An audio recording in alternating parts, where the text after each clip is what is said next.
Hi, welcome to Dear Credibility Expert. I really like this particular question. It's a long question, so let me read it to you. A very distant memory from working as a therapist many years ago. I took on a patient whose issues were beyond my capacity to help.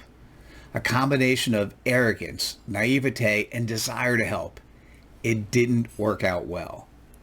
My question is, how do we deal with realizing we have overstepped our own ability and found ourselves in the mire? Beautiful question. Thank you. So here's what's interesting. You've taken on an opportunity. You thought you could do it. You really thought you could do it when you started, and you realized you couldn't.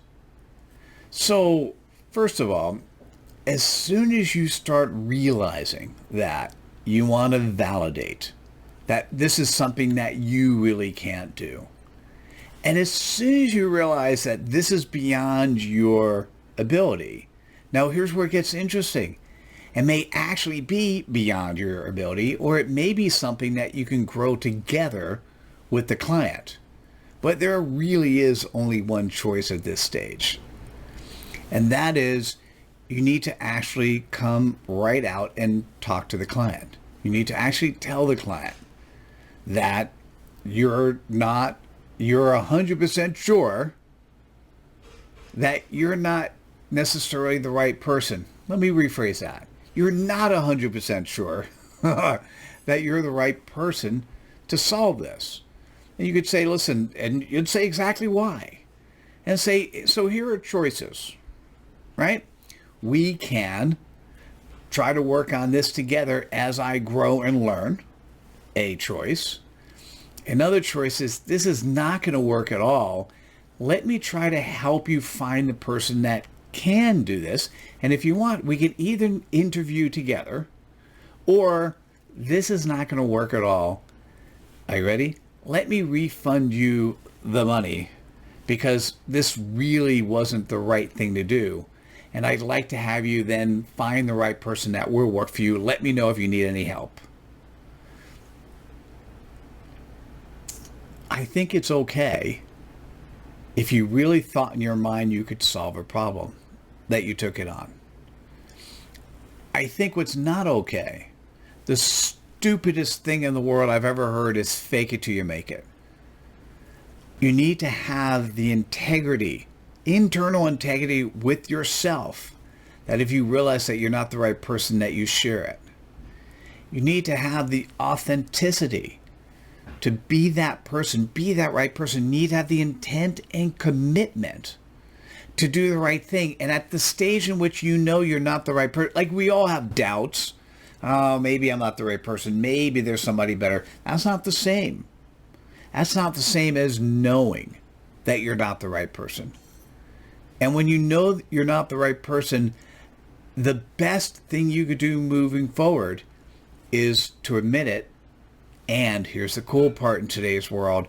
See whether or not you can co-create a solution with your client. Right? You can make decisions of whether or not you want to refund the entire amount, regardless of which path is taken. If you continue going forward and you move together, you can make a decision that, hey, I'm gonna stop charging, or we're gonna charge you half price, recognizing that I may or may not get to an output you want. It's really, you want to put control back in the hands of the client. Control in their mind is that they are clearly shown a path forward, and they clearly have choices of whether or not they want you to join them on that path moving forward.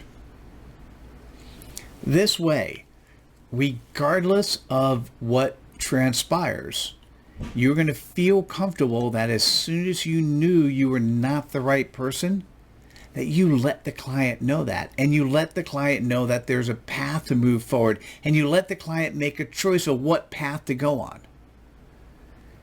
That internal integrity that you did the right thing, that you had the intent, and then you had the commitment to do the right thing is going to fuel you.